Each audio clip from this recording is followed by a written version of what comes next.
오늘 말씀은 디모데전서 5장 1절부터 16절까지입니다. 디모데전서 5장 1절부터 16절까지입니다. 늙은이를 꾸짖지 말고 권하되 아버지에게 하듯하며 젊은이에게는 형제에게 하듯하고 늙은 여자에게는 어머니에게 하듯하며 젊은 여자에게는 온전히 깨끗함으로 자매에게 하듯하라. 참 과부인 과부를 존대하라. 만일 어떤 과부에게 자녀나 손자들이 있거든 그들로 먼저 자기 집에서 효를 행하여 부모에게 보답하기를 배우게 하라. 이것이 하나님 앞에 받으실 만한 것이니라. 참 과부로서 외로운 자는 하나님께 소망을 두어 주야로 항상 간구와 기도를 하거니와 향락을 좋아하는 자는 살았으나 죽었느니라. 내가 또한 이것을 명하여 그들로 책망받을 것이 없게 하라. 누구든지 자기 친족, 특히 자기 가족을 돌보지 아니하면 믿음을 배반한 자요 불신자보다 더 악한 자니라. 과부로 명부에 올릴 자는 나이가 60이 덜 되지 아니하고 한 남편의 아내였던 자로서 선한 행실의 증거가 있어 혹은 자녀를 양육하며 혹은 나그네를 대접하며 혹은 성도들의 발을 씻으며 혹은 환난당한 자들을 구제하며 혹은 모든 선한 일을 행한 자라야 할 것이요 젊은 과부는 올리지 말지니 이는 정욕으로 그리스도를 배반할 때 시집가고자 함이니 처음 믿음을 저버렸으므로 정죄를 받느니라.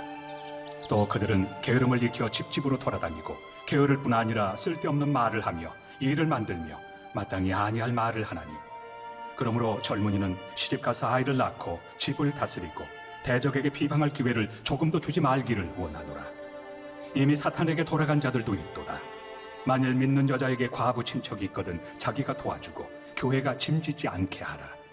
이는 참 과부를 도와주게 하려 함이라. 아멘. 어려운 이웃을 돕는 사역을 지속적으로 하기 위해서는 사랑과 더불어서 지혜가 필요합니다. 교회 공동체를 섬길 때 진심 어린 돌봄이 중요하지만 그 방식에 있어서도 신중해야 하는 것이죠. 교회는 다양한 세대와 또 서로 다른 형편의 사람들이 모인 공동체입니다. 이런 다양한 관계 속에서 성도는 서로 사랑하라는 주님의 명령에 순종해야 하겠죠. 바울은 교회 안에서의 관계를 가족 관계에 비유하면서 우리가 서로를 어떻게 대해야 되는지를 가르쳐주고 있습니다. 디모데에게 교회 성도들을 섬기기 위한 실제적인 지침을 바울이 전하고 있는데요. 연장자, 젊은이, 과부 등 대상에 따라 어떻게 존중하고 배려하며 교회의 질서를 유지해야 하는지 그 방법과 원리를 가르쳐주고 있습니다. 이것을 통해서 건강한 교회의 내적 질서와 사회적 책임에 대해서 배울 수 있습니다. 교회 안에서 질서를 세우고 사랑을 실천하기 위해 우리가 갖춰야 할 태도는 무엇인지 오늘 본문의 말씀을 통해서 우리 마음에 새기는 시간이 되기를 바랍니다. 바울은 먼저 교회 내의 연장자와 젊은 세대를 대하는 태도에 대해서 교훈합니다. 연장자를 대할 때는 꾸짖기보다는 권면하되 부모를 대하듯 존경하는 마음으로 대하라고 가르칩니다. 디모데가 교회에서 연장자를 가르치거나 권면해야 하는 경우가 있었을 것입니다. 그때 연장자를 존중하며 인정하는 자세가 필요합니다. 연로한 여성도에게는 어머니에게 하듯 하라는 권면도 같은 맥락이지요. 한편 젊은 남자 성도는 형제처럼, 젊은 여자 성도는 순결한 마음으로 자매처럼 대해야 한다고 강조합니다. 이것은 성도가 교회 안에서 한 가족임을 보여주는 중요한 지침이라고 할 수 있습니다. 실제로 초대교회는 일종의 그런 확대 가족이나 작은 부족 공동체와 같은 모습을 보였습니다. 이 점이 오늘날의 교회들이 직면한 본질적인 문제들을 해결할 수 있는 방법 가운데 하나가 아닐까 싶습니다. 교회가 하나님을 모시는 가족 공동체임을 기억하면서 서로 받아들이려는 노력이 아주 필요합니다. 교회에서는 어린아이부터 노년의 성도까지 모든 세대가 함께 모여 있습니다. 바울은 연로한 성도들을 아버지나 어머니처럼 존경하고 젊은 성도들은 형제 자매처럼 사랑으로 대하라고 가르칩니다. 젊은 성도들은 연로한 성도들의 경험과 지혜를 존중하고 의견을 경청하는 태도를 가져야 하겠습니다. 젊은 성도들은 서로를 형제 자매로 여기며 이성 간에는 순전한 관계를 유지해야 하겠죠. 그렇게 할 때 서로에게 긍정적인 영향을 미치고 교회 공동체는 더욱 단단하게 연합할 수 있습니다. 교회는 하나님 아버지를 중심으로 한 영적 가족이라고 할 수 있습니다. 예수님이 흘리신 피로 맺어진 이 관계가 혈연 관계를 뛰어넘어서 그리스도 안에서 연합하여 친밀함과 따뜻함을 나눌 수 있는 관계인 것이죠. 하지만 우리가 가정 안에서도 형제 자매 또 부모 자녀들 가운데 갈등을 겪듯이 교회 안에서도 불편한 관계나 갈등이 생길 수 있습니다. 서로 다른 성향이나 의견의 차이 혹은 오해 때문에 관계가 어려워질 수 있겠죠.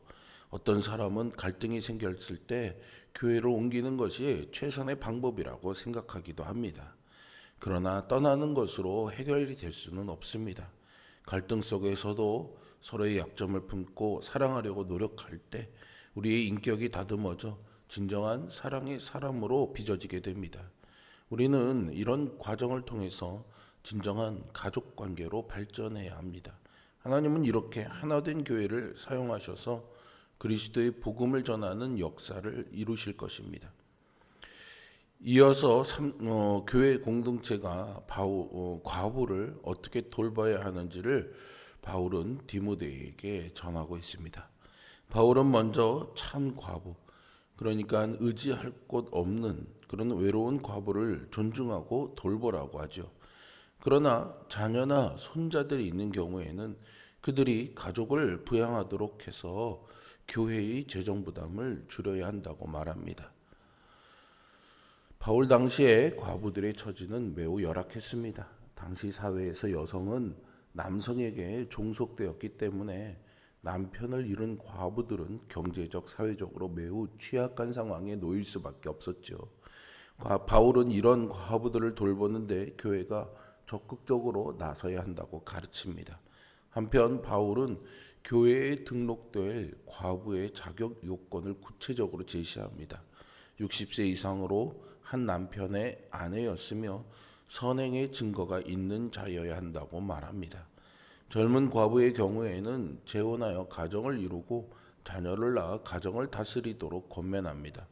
바울은 이러한 지침을 통해서 상호 돌봄과 지원의 기준을 세우고 영적 가족으로서 교회의 역할이 시행될 수 있는 기초를 놓은 것이죠. 예수님도 항상 사회적 약자들을 사랑으로 섬기셨습니다. 예수님이 멸시받고 소외된 사마리아 여인을 찾아가 구원하셨던 일을 한번 생각해 보시기 바랍니다. 우리는 예수님이 낮은 자들에게 보여주신 이 사랑의 본을 따라가야 하겠습니다. 교회는 정말로 다양한 형편의 사람들이 찾아옵니다. 경제적으로 부유한 사람이 있는가 하면은 또 궁핍하고 어려운 분들도 있습니다. 그런데 이 물질 만능주의 사회 속에서 교회가 세속화되었다는 비난을 받기도 합니다. 교회가 부유한 사람만 환영하고 가난한 사람은 배척하지 않느냐, 이렇게 교회를 비판하는 사람들도 있습니다. 만약 우리의 생각과 태도가 이런 오해를 불러왔다면 우리는 먼저 회개해야 하겠죠. 교회는 가난한 자들을 환영하고 그들의 필요를 채우며 섬김과 나눔을 통해서 예수님의 사랑을 실천해야 합니다. 그렇게 할 때 교회가 모든 사람에게 열려있는 공동체로서 복음으로 사람을 구원의 길로 이끄는 능력을 능히 감당할 수 있을 것입니다. 오늘날 국가가 국민들을 위해서 다양한 복지 정책을 수립하고 그것을 시행하고 있습니다. 그러나 여전히 적절한 돌봄을 받지 못하는 사람들이 존재합니다. 교회는 약자들을 돌보는 일에 힘써야 합니다. 이것은 단순히 구제 사역을 넘어서 하나님의 사랑을 실천하고 교회의 본질을 드러내는 중요한 행위입니다. 특별히 교회 공동체는 사각지대에 놓여 있는 이웃을 돌볼 책임을 가지고 있습니다. 특히 홀로 된 여성이나 노인들을 위한 관심과 지원이 필요하겠죠. 이때 바울이 제시한 것과 같은 원칙에 따라서 지혜롭고 일관되게 오해 없이 돕는 것이 중요합니다. 가족이 있는 경우에는 가족의 책임을 우선시하고요. 교회는 도움이 시급한 사람들에게 실질적인 지원을 해야겠죠. 또한 교회의 재정이 투명하고 공정하게 관리되어야 하고요. 모든 성도가 원망 없이 이 문제에 대해 고민하며 조화롭게 협력할 수 있어야 하겠습니다. 바울은 교회 공동체 내의 다양한 관계 속에서 어떻게 처신해야 하는지를 가르쳐주고 있습니다. 혈연 관계를 넘어서 영적인 가족으로서 서로를 존중하며 건강한 관계를 맺어야 하고요.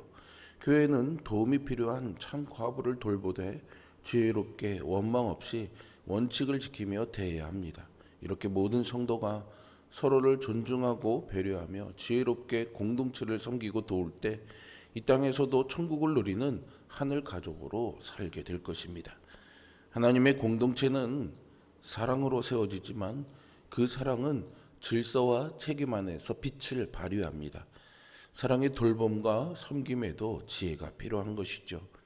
각자의 자리에서 책임을 다하고 서로를 존중하며 섬길 때 교회는 건강하게 세워집니다.